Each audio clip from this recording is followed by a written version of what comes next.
भाई जो गुरु बचन पे डट गे रकट गे फंद 84 के, रकट गे फंद 84 के। लोधी के पास कबीर जी आए हुए थे, वो बहुत सम्मान करता था राजा। उन्होंने क्या किया, स्कीम करी, शेख तकी ने सारे मुसलमान इकट्ठे कर लिए आगे 2-3-4 हजार की संख्या में, और कहने लगे राजा तू काफिर का शेष बन गया है, हम तेरी बगावत करते हैं, ये या हम इसकी परीक्षा लेंगे तब हम इसको मानेंगे।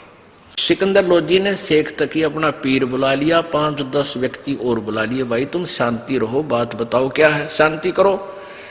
तो उन्होंने कहा कि आप कबीर जी के सब मुसलमान धर्म में ये बात फैल गई है कि तू काफिर का शेष हो गया है, उस काफिर को तूने अपने घर बैठा रखा है, उसको बाहर निकाल, नहीं तो या हमें परीक्षा दे, हमारे सामने वो भगवान है, अल्लाह है, तो हम उसकी परीक्षा लेंगे। क्या परीक्षा लोगे कि एक सरसों के तेल का कढ़ाई में उस तेल को उबाल कर उसमें डालेंगे कबीर जी को, अगर ये मर गया तो कटा टंटा, और नहीं मरा तो हम सभी इसके अनुयायी हो जाएंगे, अल्लाह मान लेंगे। अब सिकंदर लोधी चिंतित हो गया, भी मेहमान रूप में आए हुए हैं, राज देख के बूंदी बन गई। अब जनता के सामने पर राजा फेल हो जाता है। उसने कहा बेटे, वो गया कबीर जी के पास, कबीर परमेश्वर जो दूसरे कमरे में विराजमान थे सिकंदर लोधी के राजमहल में। तो अंतर्यामी कबीर जी ने पूछा कि क्या बात राजन, बड़े उदास नजर आ रहे हो। सिकंदर लोधी ने कहा राजन, ये मेरा जो धार्मिक गुरु है, ये पीर जी, यो मेरा सिर का दर्द है, ये कोई न कोई पंगा मेरी जान में पाए रखा है जब से मैं आपकी शरण ग्रहण की है। अब इसने ये स्कीम करी है, प्रभु मैं अपने मुख से कैसे कह सकता हूं। परमात्मा बोले उन्हें कह दे तू जाकर कि कढ़ाई उबालने तेल का। कोई बात नहीं राजा, मेरा तो एक दिन जीवन जाना ही जाना है, पर आपका राज्य बच जाएगा। कह दिया सिकंदर लोधी ने, भाई कर लो तैयार। सिकंदर लोधी को तो पता था कि ये कोई और शक्ति है, ये अज्ञानी नहीं समझ पा रहे, पर कैसे समझाऊं। अब कढ़ाई का तला लक्कड़ बाल दिए, बुढ़ा चूल्हा बना कर शेख तकी ने कहा और उबाल दो, और उबाल दो, नो जैसे चाय उबाला कर, नो बड़ा तेल कढ़ाया, कढ़ाई में तेल। कबीर जी को बुलाओ, लाओ उसको पकड़ के डाल दो इसमें। कबीर जी बोले इतने भी परेशान ना हो, मैं आप ही बैठ जाता हूं, आप तंग ना पाओ।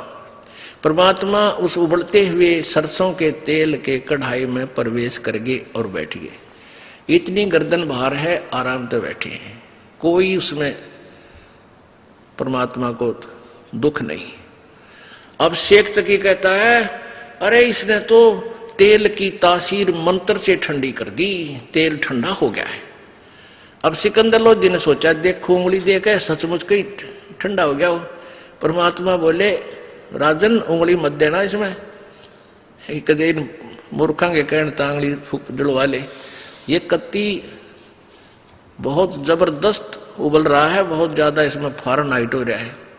पर राजा के ना जची, कबीर जी ना जलते, तू के तेरे उंगली में के बिजली गिरेगी। वह उंगली दे दी मना करते करते, जितनी उंगली तेल में गई थी कट के अलग होगी, बेहोश होकर चक्कर खा के पड़ गया वो सिकंदर लोधी। परमात्मा बाहर आए कि ये इस नबी मारेंगे नालायक। सिकंदर लोधी को छीटे छाटे मार कर जीवित होश में लाए, वो पीड़ा से फिर मूर्छित हो गए, फिर होश में लाए, फिर पीड़ा से मूर्छित हो गए। तब परमात्मा ने पकड़ के वह उंगली पूरी कर दी, जख्म भी नहीं रहा और उंगली कटी हुई नहीं रही। बोलो सतगुरुदेव। अब सारे चले गए जो पुण्यात्मा थी, कुछ एक ने तो कबीर जी का नाम ले लिया हजारों की संख्या में, और बाकी जो ये शेख तकी की मंडली थी वो तो मान बढ़ाई के भूखे भगवान आ जा तब भी नहीं मानते, इसे पाप आत्मा बन जाते हैं जो थोड़ी सी मेहनताई प्राप्त करके। और ये पता नहीं कल मर जाएंगे, परसों क्या होगा तेरा, और जिसको ढूंढ रहे हैं वो सामने खड़ा है और फिर भी नहीं पहचान पा रहे, इतने कर्महीन हो जाते हैं। कहते हैं राज्य तजना सहज है, सहज त्रिया का ने, और मान बढ़ाई ईर्षा दुर्लभ तजना ये। और जब तक ये नहीं तजेंगे इतने भगवान नहीं मिल सकता।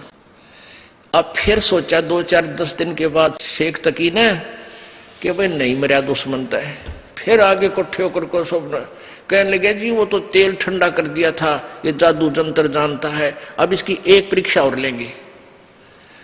क्या लेंगे कि इसको झेरे कुएं में, खराब कुआं बहुत गहरे होते थे, 200-150 फुट नीचे गहरे कुएं खोदा करते थे पहले जल प्राप्ति के लिए। वो झेरा कुआं होता जिसमें नीचे एक गड्ढा और एक्स्ट्रा बन जाता पानी से, उसका कोई पता नहीं कितना गहरा है वो, और उसमें जल नहीं रहता इतना, वो कंडम होता, खराब होता है। कहते उसमें डाल के और ऊपर तक कंकर पत्थर भराएंगे।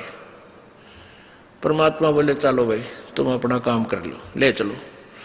अब ले गए, उसमें डाल के ऊपर तो पटक दिया, पर दुष्टों ने कति क्रोधित हो गए और ऊपर से कंकर, माटी, पत्थर, खंगर, छड़े, कांटेदार झाड़ी दाब कर फुल कर दिया और हाथ पैर मुंह धो गए, शेख तक ही आता। फिर सिकंदर लोधी के पास कहने लगे कहाँ है तेरा वो शेर, कहाँ वो तेरा अल्लाह खुदा, उसका कर दिया काम तमाम। अब शेख सिकंदर लोधी कहने लगा पीर जी किसके विषय में बात कर रहे हो, कि तेरे कबीर अल्लाह के बारे में। आज वो दबा दिया मिट्टी में। सिकंदर लोधी बोला वो बैठा कमरे में, चल दिखाऊं।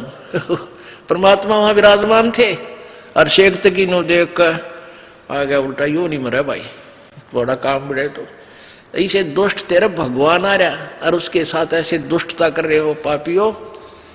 तो ये लोग हैं जो मानवता के शत्रु होते हैं, ये ना मानने और ना मानने दे दूसरा ने। तो जब तक इनकी दाल गल गई, क्योंकि अशिक्षित समाज था, अब शिक्षित समाज है, पूरे विश्व में कबीर जी का बोलबाला होगा।